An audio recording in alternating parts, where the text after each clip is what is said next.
Acclaimed master of horror and filmmaker John Carpenter once said, "Horror is a reaction. It's not a genre." I would have to say that is 100% accurate. Today, we're going to be circling back to horror. As many of you know, it's probably my favorite genre of films out there. But it is also an art in ways that people don't understand. An art in how it is created, how it affects us, how we look at the world, and how even movies have proven that truth is way stranger than fiction. So, sit back, relax, put on your headphones or your AirPods, whatever you use to listen, and hey, let's get started.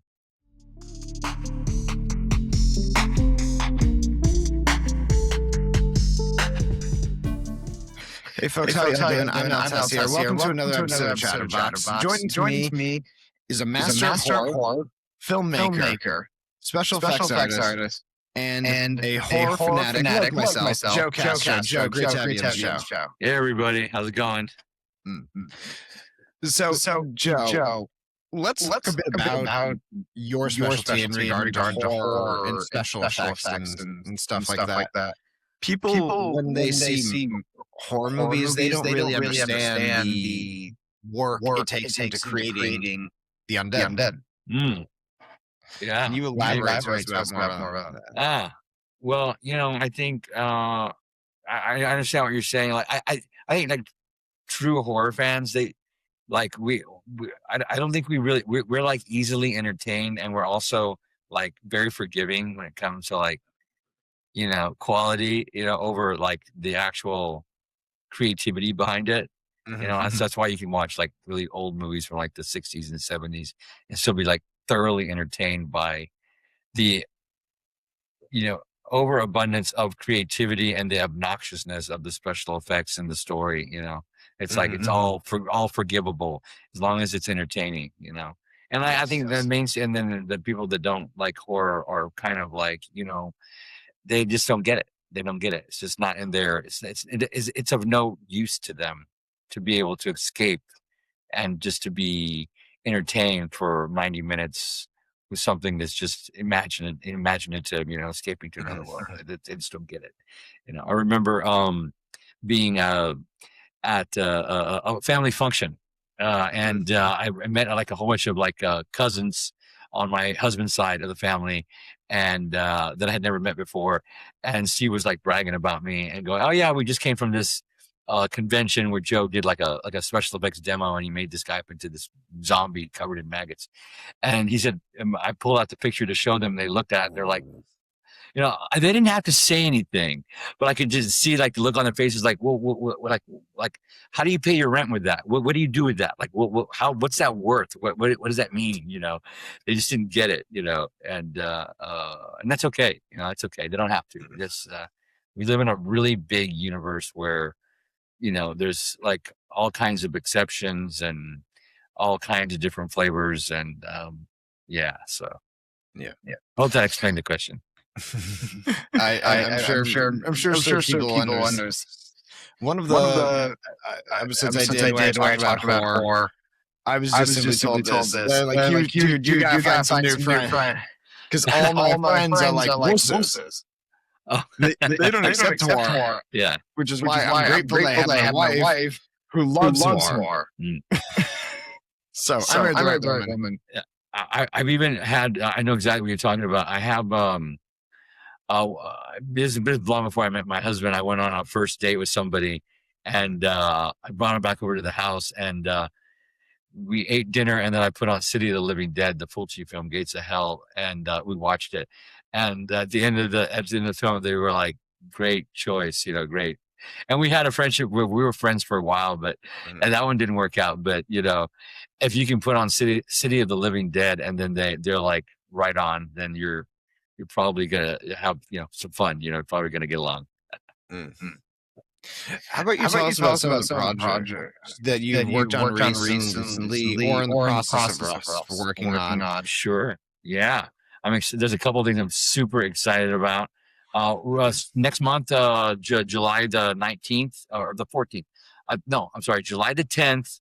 A movie called Sunset Strip Killers is coming out, and it's directed by Chad Farron. He's a true crime master. I mean, just knows exactly how to make these like true crime masterpieces. And he makes films and he uses true crime serial killers, and he frames the movie as if it were like an actual slasher film. So it's everything we love about slasher movies, but with true crime stories. And he made a movie called Sunset Strip Killers and it's an actual this couple that went on a killing spree. They would pick up people and they would murder them here in Hollywood on the Sunset Strip, mostly prostitutes and girls that had no connection with anybody else. But I played Ron Jeremy in the movie. And super excited about that coming out. It's my first nude scene on camera, and I'm real excited about that.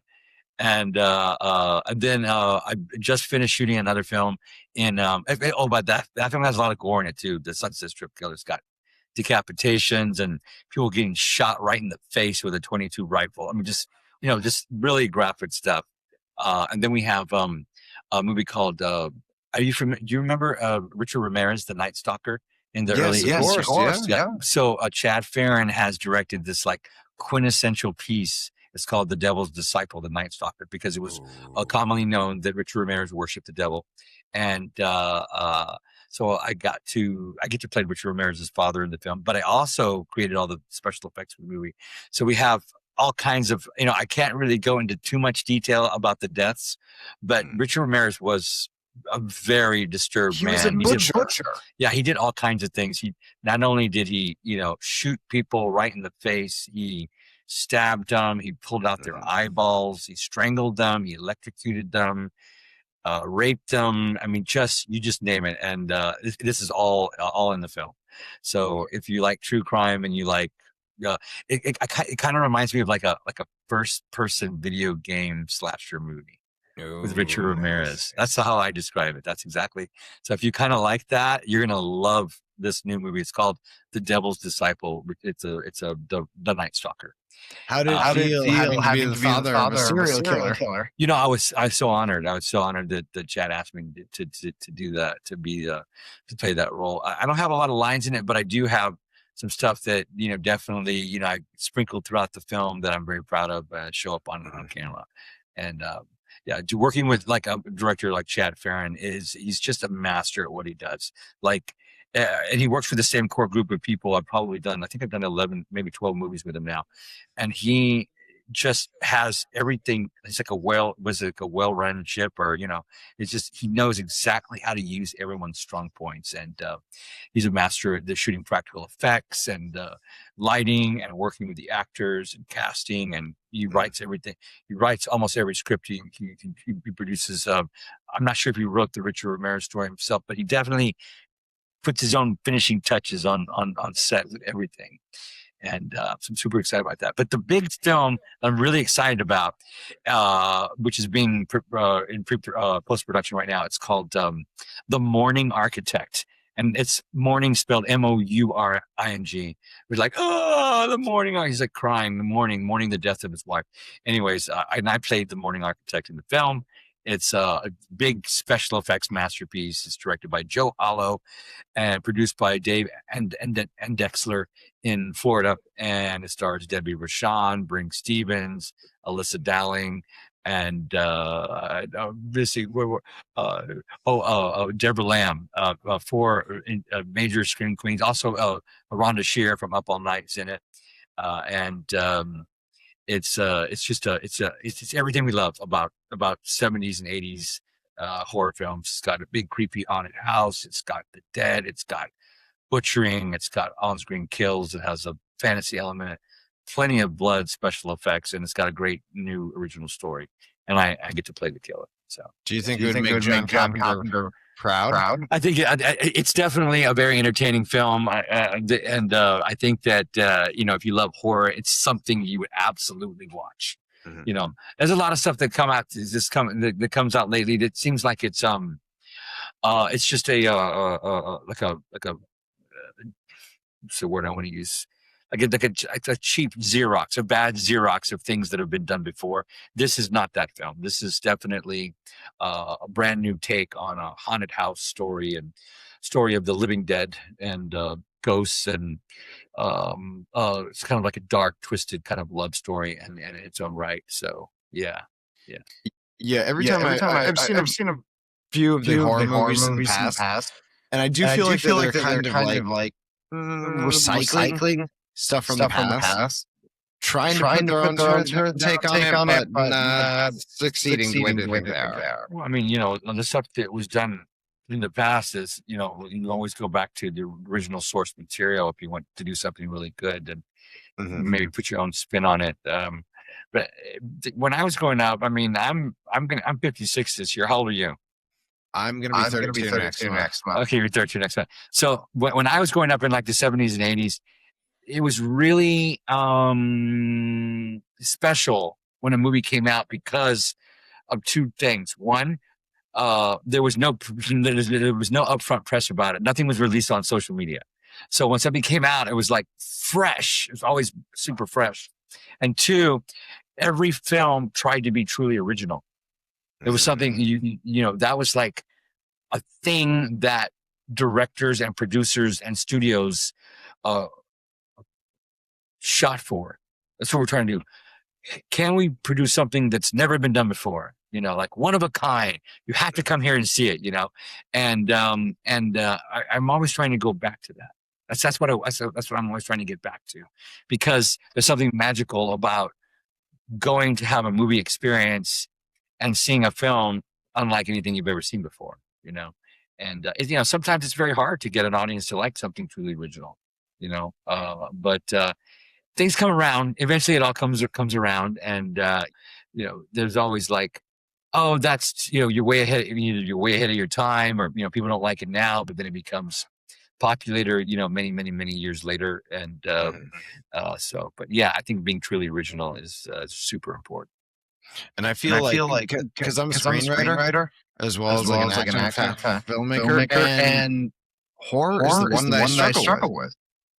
I can't seem to get it right. Because the first script I ever wrote was a dark horror or comedy, which is great.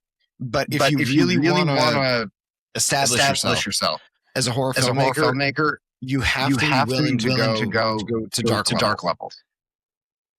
Yeah, I think you're right about that. People these days have a very limited attention span, and it's important that if you're going to ask for their time to watch what you're doing, that you actually entertain them, and don't waste their time, because it's easily with a click of a button or swipe or whatever, you move on to something new. Going to dark places, for sure. And you really got to be willing to like tap into a different, more messed up mind of yours. You can be the most sane and clear conscience person on earth, but you got to be willing to think like a psychopath. Now, in the Morning Architect, I had a lot of people come in on set that I asked them to get naked because they had never been naked on camera before, and they were going to be, the undead, and I, it's one thing to put like, makeup on someone's face and on someone's hands and have run around with dirty clothes. It's another thing to have a completely nude piece of art that's rotting on camera, like when have you ever seen The Shining, the original Shining, The Shining? Of course. I only watched the original Shining. So when that old woman gets up out of the bathtub and starts coming, that whole scene, there you go. If she would have been wearing a bathrobe, it wouldn't be the same. No, it wouldn't. Be the same. So these are the things we're talking about. Like, you got to go to the nth level for that. I think because of so many movie stars over the years have done nudity and sex tapes and OnlyFans and all this stuff. It's not really a shocker anymore. When I tell people I did my first nude scene, it's like, okay, I didn't know I would do it at 56, but I'm probably more proud now than I would have been years ago. So it's all good. It's all good. And it takes a real man to do full frontal there. Yeah. Well, let's see. This one didn't have full frontal yet. I'm saying we were saving that one for something else. It's hidden. I did do full back nudity in The Morning Architect, and But then Sunset Strip Killers, I did my first. It was kind of it's in it. I'll let the audience wait and see it. Yeah, I'm sure it's gonna be very revealing. it'll be fun. It's fun. Yeah. When you are doing like these special effects, creating the undead, your zombies, your demons, etc. What do you look for? Where's your drawing ball? Yeah. I've said this before. I mean, see, I grew up on a goat ranch in Helotes, Texas, back in the 70s. I was born in 1970, and we had a slaughterhouse on the goat ranch, and I saw roadkill almost every day, being out in the middle of nowhere, and I saw death everywhere. It was a very traumatizing childhood. I grew up in a very harsh, brutal reality. Some people would say no, others would say yes, but yeah, it was pretty gross. And so I know that when I'm doing something, if I don't make myself ill, then it's not right. Or if when I'm looking for reference, I go to someplace that makes me feel ill, and that's Mother Nature. All that stuff is Mother Nature. So it was nature. And so I use Mother Nature as my reference always. That's where I go to. Yeah, because like we were talking earlier. I like to reflect on horror of the past, real horror, torture method that were used in medieval times, and even throughout the 20th century. Because that kind of, if the audience finds out that was a real thing, that's going to freak them out even more. Yeah. Sure. Yeah. And there's plenty of reference material online now for stuff, Yes. But I think one of my greatest mentors, his name is Rob Berman. His father was Tom Berman. He did all these great movies from the 70s and 80s. Cat People, The Beast Within. He worked on Ghostbusters and John Carpenter's remake of The Thing, and this movie called Prophecy about this big mutant bear was one of the big hits he worked on. Anyways, he said if you can't master fantasy, if you can't master reality, you'll never master fantasy. And that made a lot of sense, and so that's why when I'm making anything that's of horror or terror, it has to be based in reality. If not, people won't understand what you're doing. If it's too abstract, people won't understand what you're trying to do. One of my favorite forms of horror is psychological. The type that fucks with your mind, gets you all messed up. So there's the part that really does make you realize is that truth is really strange with that picture. What's your opinion about psychological horror? Yeah, I mean, ultimately, that's really the only thing in horror that scares me the most is when it's going with my mind and my emotions. I am very empathic, and so I'm very deeply sensitive to animals being killed on screen or hurt, or other empaths being taken advantage of and hurt, and this sort of thing. And I think directors that work in cinema that tap into that sort of stuff, they understand what they're doing, and understand how to reach those levels of fear in their audience, and ultimately that's good horror. That's horror isn't just blood. In fact, blood is not horror at all. It's always the moments before the blood. A lot of people don't realize that. Like a lot of filmmakers these days don't realize that. They think because the movie is really gory, somehow it's a horror film. No, that's not true at all. Horror comes from the anticipation of being hurt or harmed or tricked or fooled or misled or abused or whatever it is. And that was a big deal in the 70s and 80s when they were making horror films. And today it's not as relevant, except for the real good ones. I liked that movie Talk to Me. I thought they did a really good job of that. My wife and I loved it. Yeah, it's a great film. Yeah. Did you see Obsession? I haven't seen Obsession yet. We'll see it, but I'm looking forward to it. I heard very this. Yeah, Backrooms is also very kind of like a dark film, but it's very more surreal. Which I'm probably going to really like Backrooms because I like that kind of surreal fantasy kind of stuff too. I like horror films, but I'm not really. I just like to be entertained. Don't bore me to death. Don't make me watch paint dry.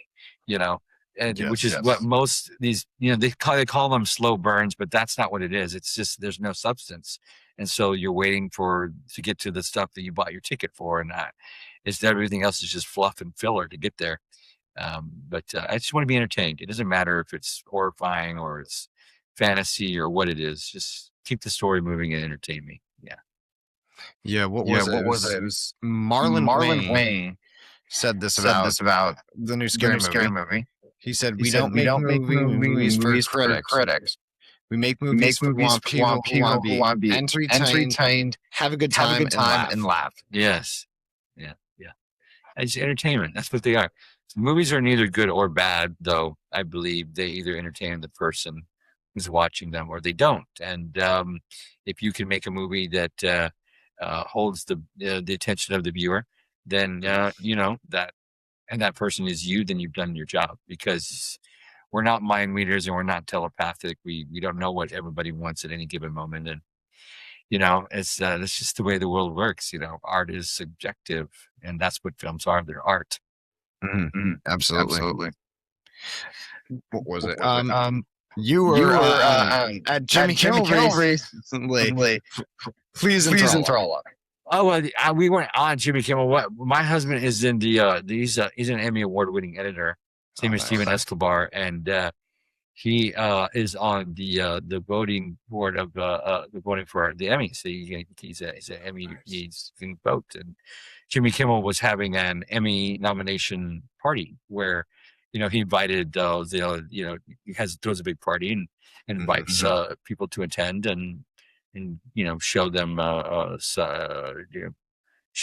a real good time and say please vote for me, and so we got to go to the Emmy party, and it was great. It was fantastic to be able to be surrounded by industry professionals and be there to support Jimmy and all that he's done. And it's a very Guillermo. Yeah, I get to go into the studio and just really be personal with one-on-one with people right there in the industry. It's they're human too, and it's definitely a really once in a lifetime experience to go and be able to celebrate with someone that you respect and be a part of the entire the entire experience of living a life in Hollywood and being a part of the industry. Yeah, of course, because it's a magical industry, but also a dark industry.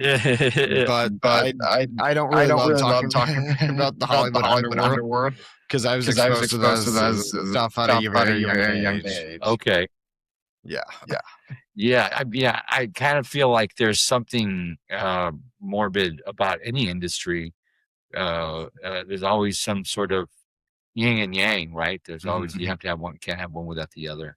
A blessing and a curse. Yeah, well, I can only imagine what kind of like horrific things they do, like in the medical industry. You keep making money, and what they do in the political world to keep making money.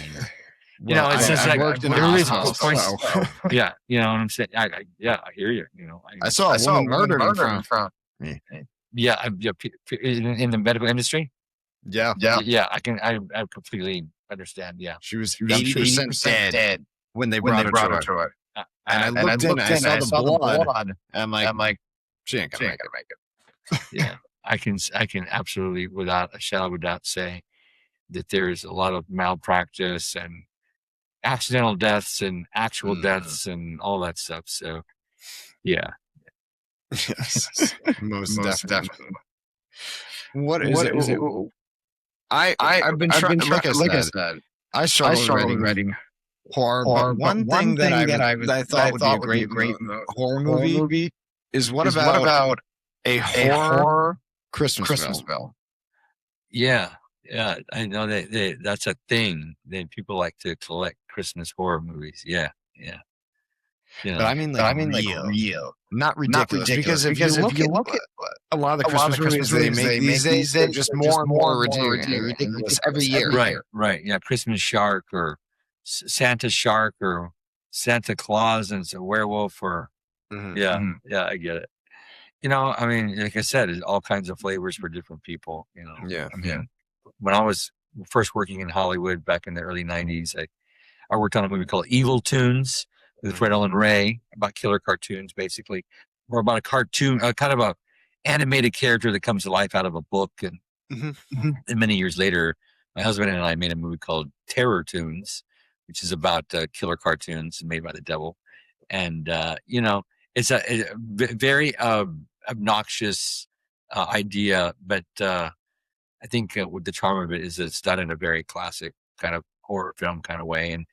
And the every time I watch it, I realize the cast they took it seriously when they made it. It wasn't they didn't think of it as being funny at all. When people died in the film at the hands of these cartoon characters, they showed actual pain and terror when they were dying, which is why I think it makes a good horror film. Now, whether or not the movie's funny, that's on the way the audience perceives it. I don't think that when you're making a horror film, you shouldn't set out to make a horror comedy. Like the comedy just comes from the writing, not don't be silly about it. You know, I mean, you like the original Creepshow is probably considered a horror comedy, but there's still a lot of scary stuff in that film. Yeah. And it's because everybody played it very seriously, you know. And the comedic humor unfold naturally on its own. That's right. Yeah. Like Adrienne Barbeau and the story of the crate, you know, the woman that was Billy, played Billy, the bitch, the wife.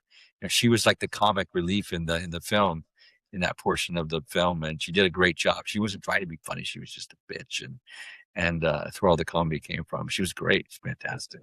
I look at Shelley Duvall as being the comedic relief in The Shining. Okay, all right, yeah. Well, just seeing her freak out the way she does.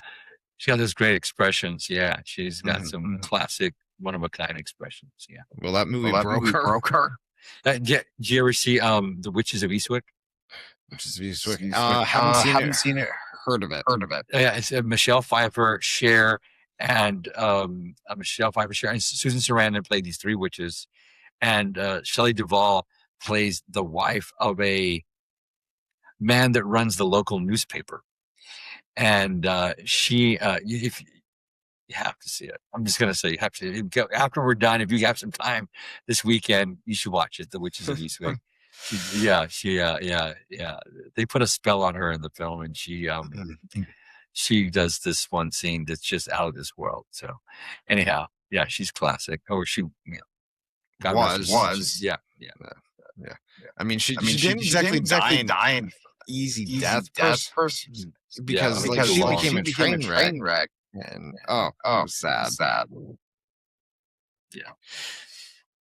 So what wisdom would you give people who want to break into the industry and just focus on horror alone?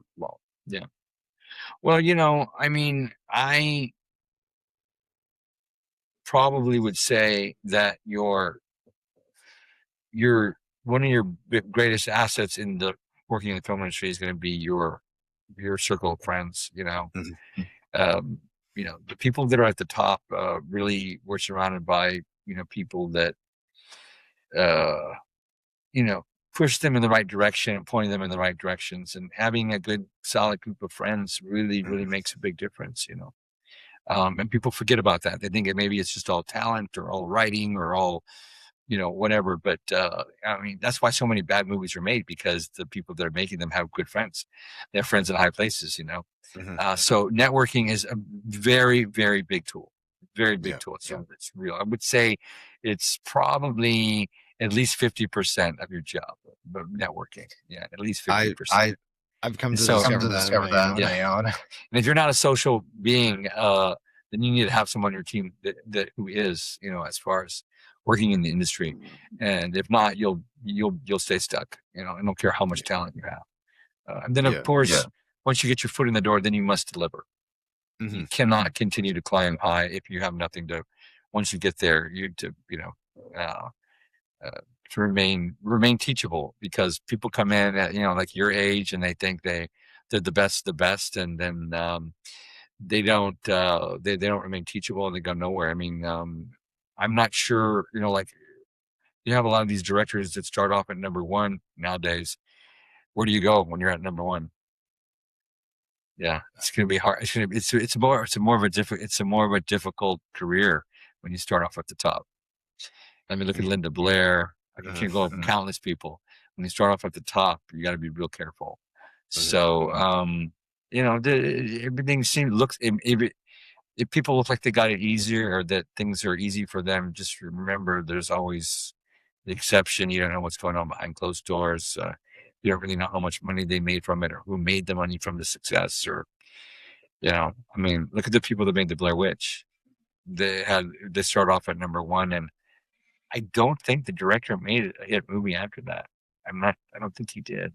No, I think he took it off the grid. Yeah, and I know the director of photography, the man who was responsible for the success of the film, he died in 2005. He was going to shoot my fourth feature film, and I met with him, and he said, "I'm going to Florida to shoot a film in the Florida Keys," and he was tied to the side of a helicopter getting a shot, and the helicopter crashed in 6 feet of water and drowned him. I thought we don't do that anymore. I thought helicopters. This was 2004. This is 2004. So I thought that was still a thing from like the 70s. Yeah, in 2004, the director of photography of the Blair Witch drowned to death while being tied to the side of a helicopter in the Florida Keys shooting. Yeah. So that movie was cursed. That movie's cursed. The I will say that is the most manly way to die. Yeah, he died. Yeah, he was going to shoot my film when he came back from Florida Keys, and I remember reaching out to try to find him, and I think he saw about it on the news. The guy died. Yeah, he died. Anyhow, so you never know. Everybody's got their own thing going on, and their own struggles, and yeah. I hope that's pretty good advice. Remain teachable, be social, learn some skills. You got to deliver. Yeah. The best advice I give people, this is what I taught myself, because I started out walking in as an actor. But how do I put it? You don't become Tom Cruise overnight. Doesn't work that way. Not anymore. No. It did back in the day, but not anymore. Yeah. There was a formula. Now I've learned that you have to become a jack of all trades in order to go places in this business.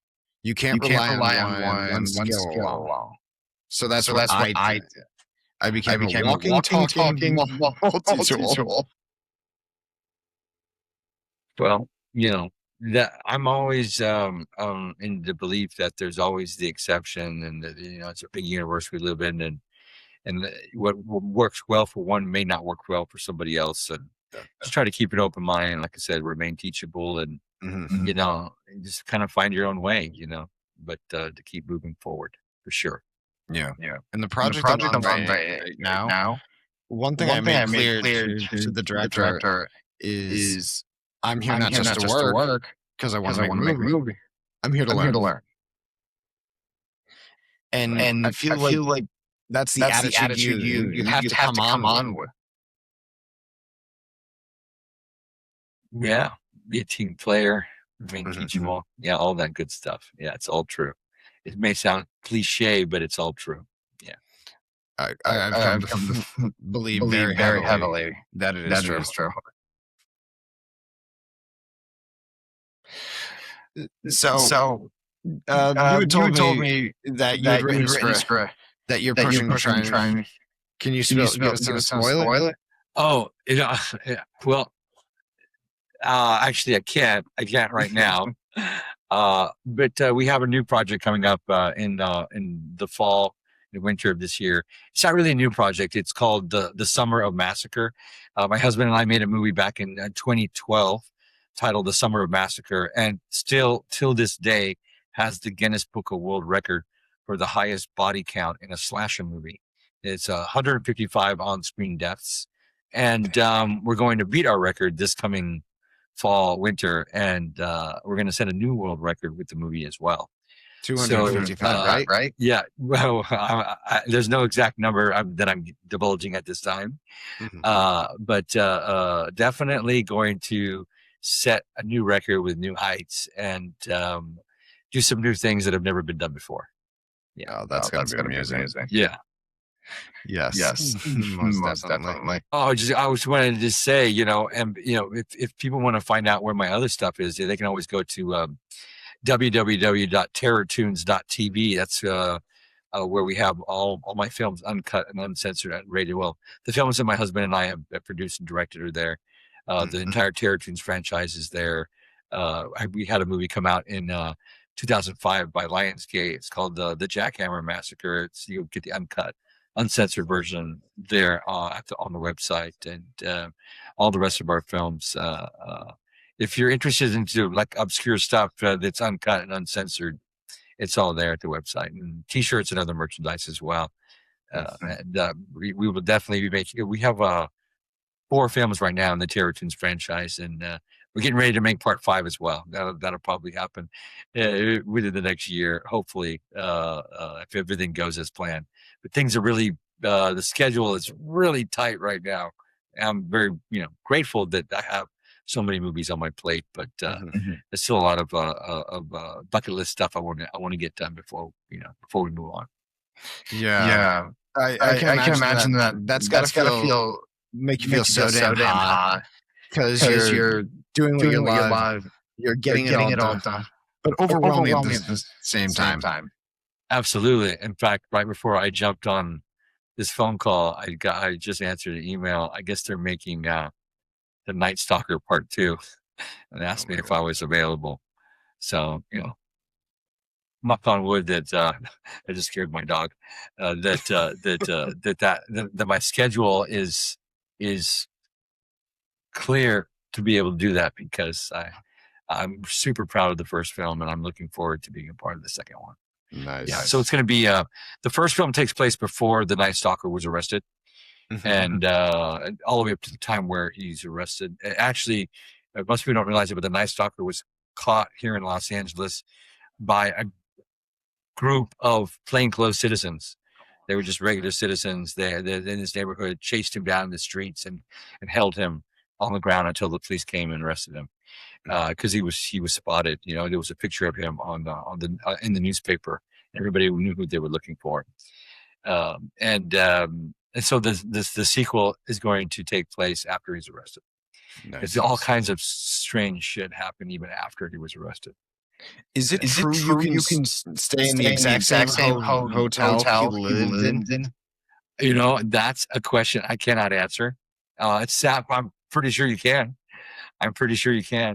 But yeah, no. I mean, there's plenty of information out there. He's got video interviews on YouTube. He's got his father's got interviews. There's just so much information about him. I've seen interviews with Richard Ramirez, and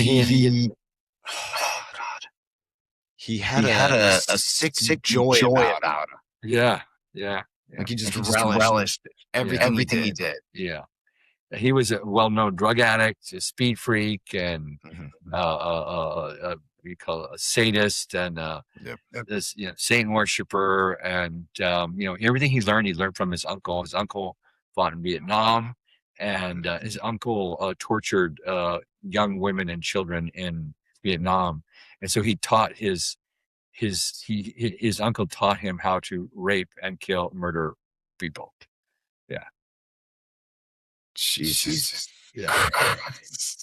That's not what you teach your child. Yeah.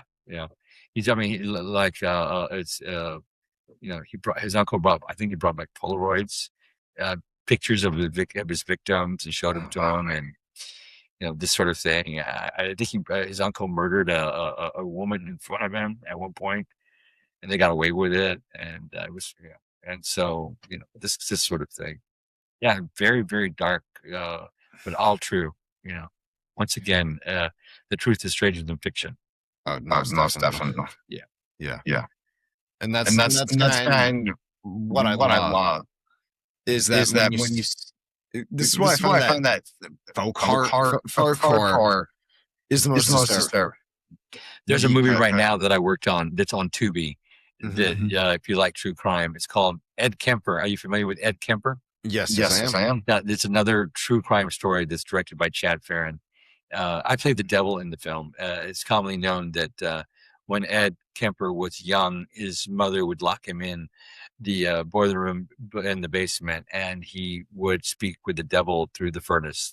And so there's a scene in the film where, as a child, the devil's telling him to, do these horrible things. And as I was reading the script, breaking it down to do the effects, I sent an email to the director. I said, "You got to let me play the devil." And he said, "Sure, you got it." So did you go with like the pointy horns?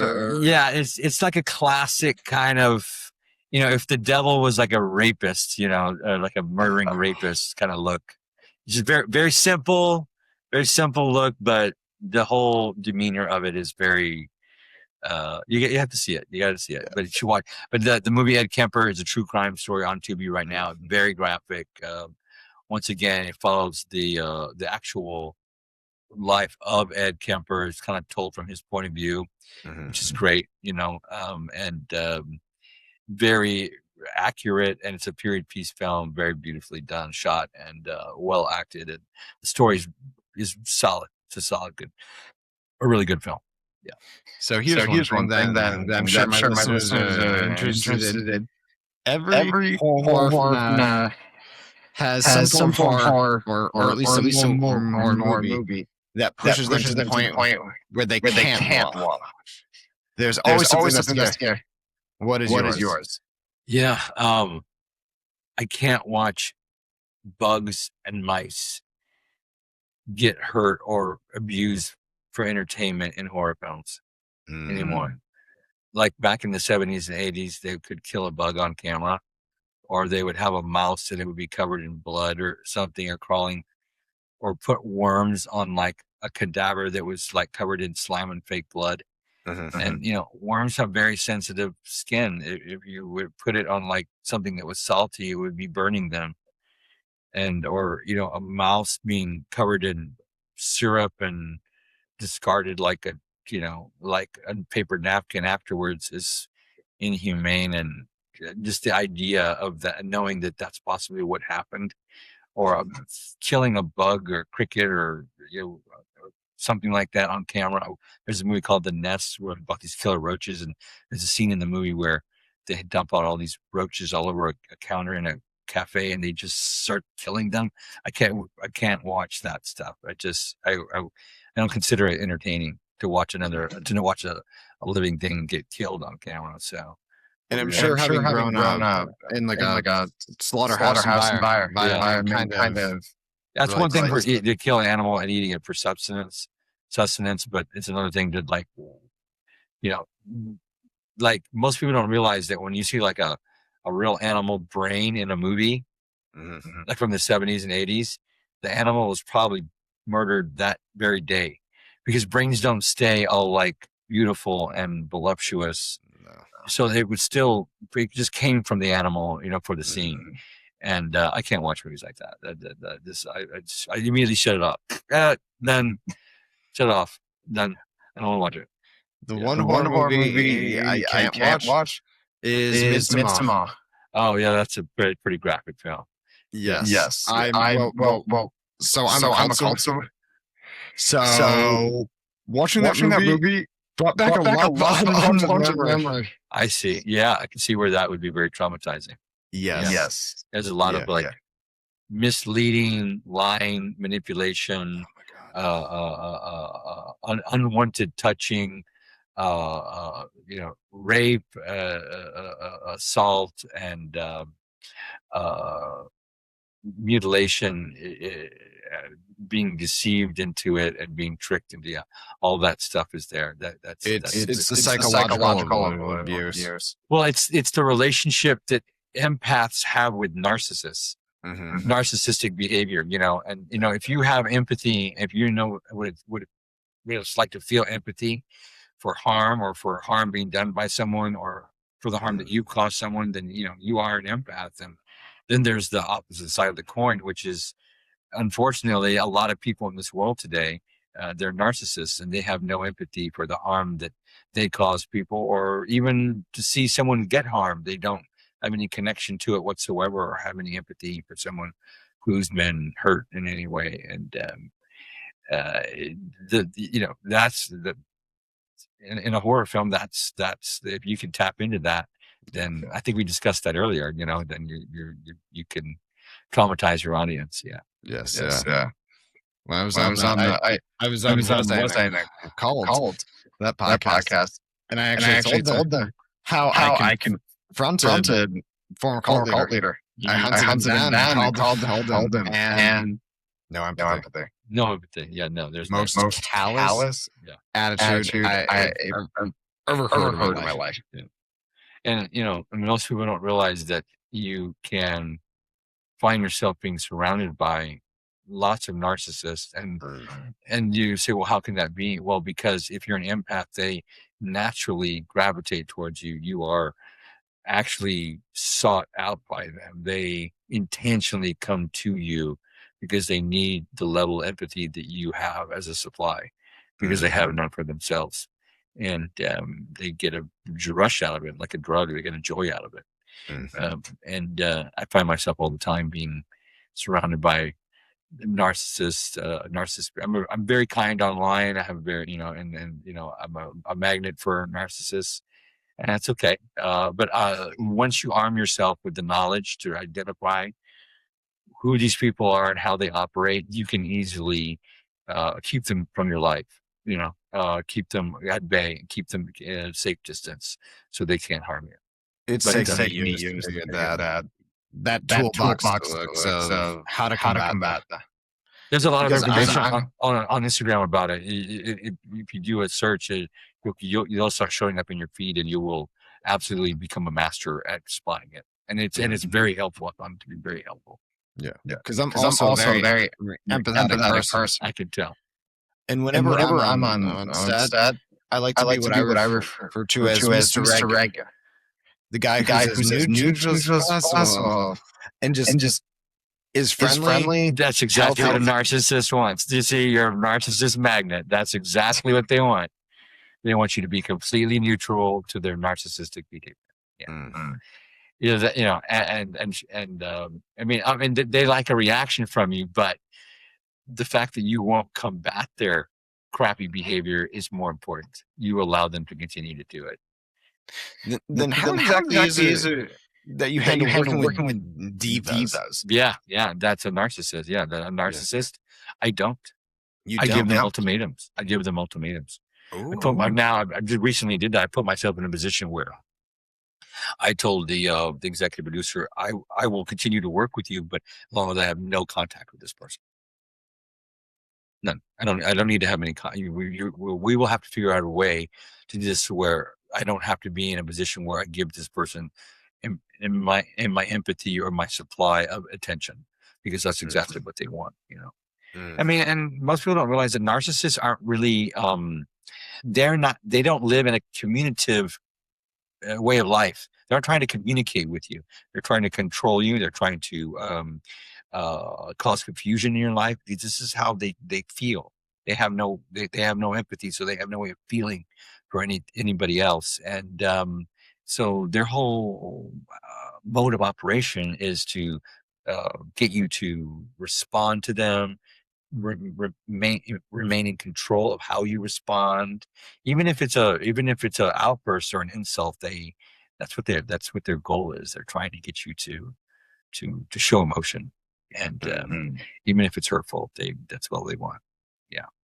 So I won't allow them. I will cut them out like a bad habit, and I'll put myself in a position where they professionally they don't have to communicate with me. Yeah. And of course, I've kind of gotten to a place in my career where I have the capability to do that. You may be working maybe lower on the totem pole in some cases, and some jobs and whatnot where you have to deal with them. But I just straight up say no. I'm sorry, I won't put makeup on that person. They're a narcissist. I won't work with that person. They're unstable, and I professionally I'm not interested in being in a position where they could do something where production might actually be responsible for their behavior. Yeah. Saying things Saying like, things like, "Oh my God, that's ruining my hair. Oh, no, my skin. I just got a facial the other day. Yeah. oh, yeah. what? Little bitches. Yeah. Like, Yeah. you're making them into something beautiful. Something that's cinematically beautiful. They have to accept that. Well, like I said, a narcissist isn't about communication; it's about control. So Yeah. it doesn't matter what the truth is; they'll just straight up lie about whatever it is. Because when I'm sitting in the chair for makeup, I actually try to embrace. I mean, it's not always comfortable. Right. But I like to see be like, okay, what are you going to turn me into today? Right You on. have to cut. You're the perfect canvas. That's exactly what we want. Yeah. Yeah. And I also make sure that everything I'm doing isn't just comfortable for myself, but it's comfortable for the makeup. That's very kind of you. Yeah. That's very kind of you. Yeah. I mean, even when I'm working on people, I don't even want to, especially if I'm working close to their face. Sometimes I'll hold my breath if I'm working really close to them. They don't realize I'm actually holding my breath. Really? Because I don't want to breathe on them. Yeah. Well, that's empathic behavior. We're always thinking of others. Always. And narcissists need that. They need that supply. So if you find yourself believing that you're surrounded by narcissists and you might think you're crazy because of it, the truth is that you are being surrounded by them because they have sought you out. And it seems impossible, but that's just the nature of a narcissistic relationship with an empath. They look for you. They look for your energy. They look to see you're happy, you're easily forgiving, you are kind, you are very, very free with your attention and time, so they can waste it. This sort of thing. They constantly need it because they have none of their own. Yeah. But that's a whole other horror story altogether. We should make a movie about. Okay, yeah, we could do it. Yeah, We should. No, we just call it ego. Yeah, ego. But ego is two different things. I learned something about ego yesterday. Ego is the ego is not inherently good or bad, but it can be abused. And the trick is to find to be right sized with your ego. That's the true nature of being happy. If you can be happy with your true size of your ego, right, the actual one, the reality, then you're going to be okay. But if you always feel the need to take more than what it's really worth, then you're always going to be in a struggle. Yeah, uncomfortable, or always putting yourself down.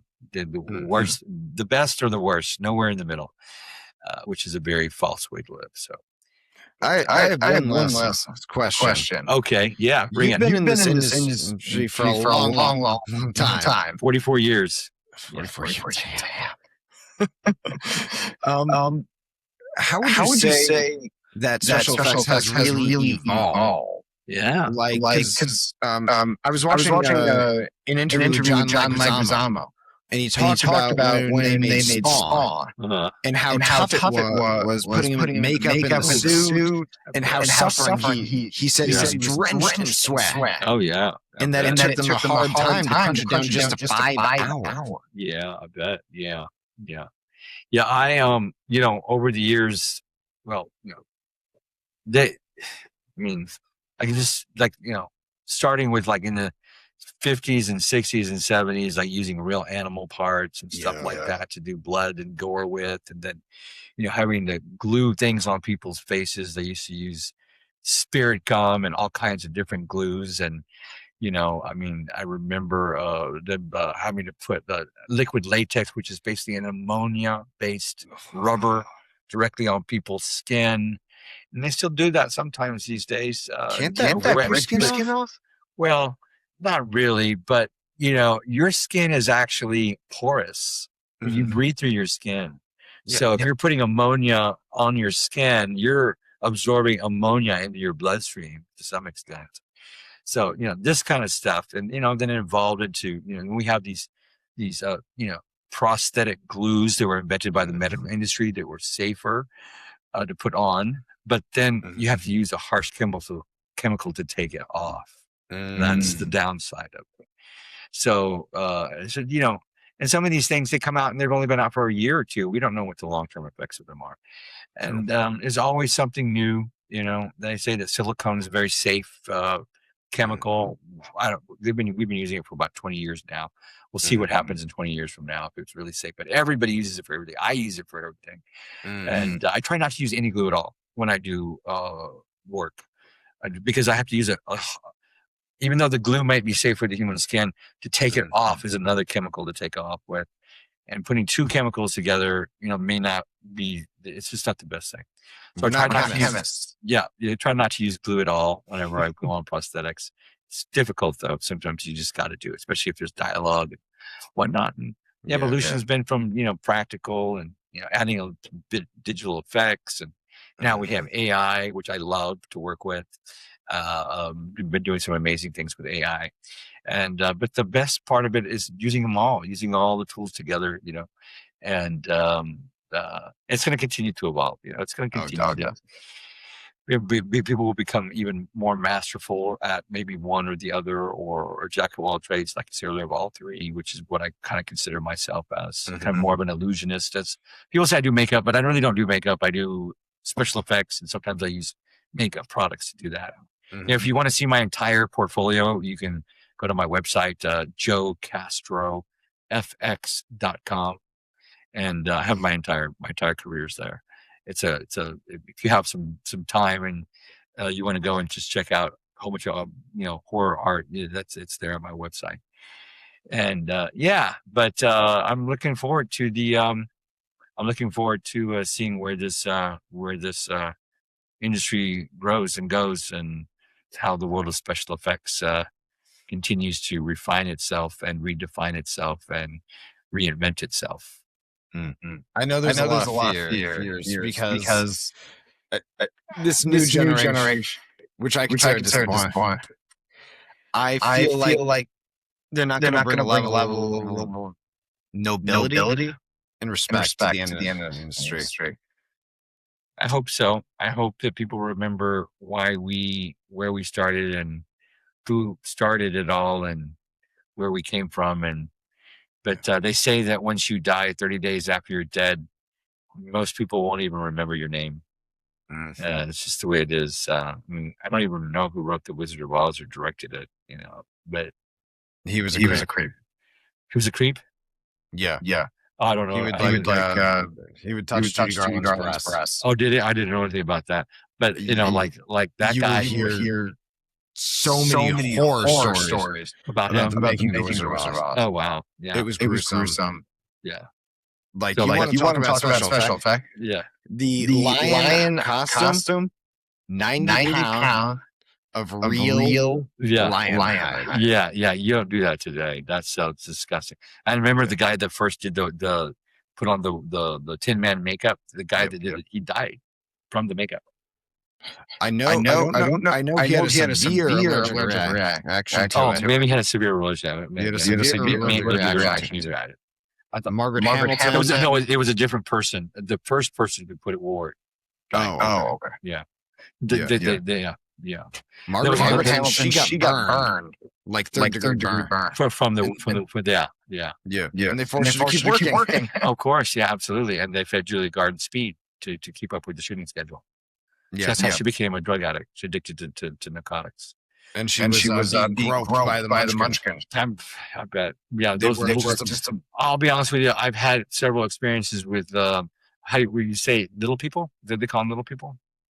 How do you say it? What's the less versions of Peter Dinklage? Yeah, I actually have been groped on a movie set. Really? In the past 10 years by a little person. Yeah. And then I recently found out that person died. I didn't speak up at the time, but I was absolutely sexually assaulted by this little guy. Mm-hmm. Yeah, his name was Sammy the Dwarf, and he groped me on set. Mm-hmm. And I didn't say anything to the producers, but I absolutely believe that they did that to Julie Garland. They have this idea that they have this free pass to not be treated like regular human beings because they're little people, but yeah. Anyways, so Yeah. but listen, I really enjoyed talking with you today, and we got into some dark subjects, and I hope it was entertaining. And hey, if you want to make a movie about the evils of narcissism, you let me know. You can write it. And as long as you write me in as a lead, I'll definitely come on board. So I'll try and find something. A good breakdown plot. Sure. Good breakdown plot. Right.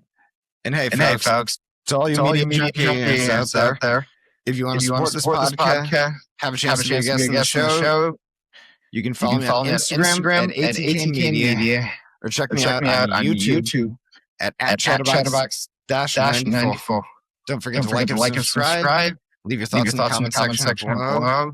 And you can DM me via Instagram. And you can tune in live. Well, I'm on Apple Podcasts, Spotify, Amazon Music, anywhere you get your podcasts from. Alex, thank you so much for having me on the show today. It was a pleasure talking with you. I look forward to the possibilities of maybe working with you on a movie set one day soon. Yes. All right. And everybody have a loop. I will, absolutely. Okay. Everybody have a beautiful rest of your weekend. A happy Father's Day tomorrow for all the fathers out there.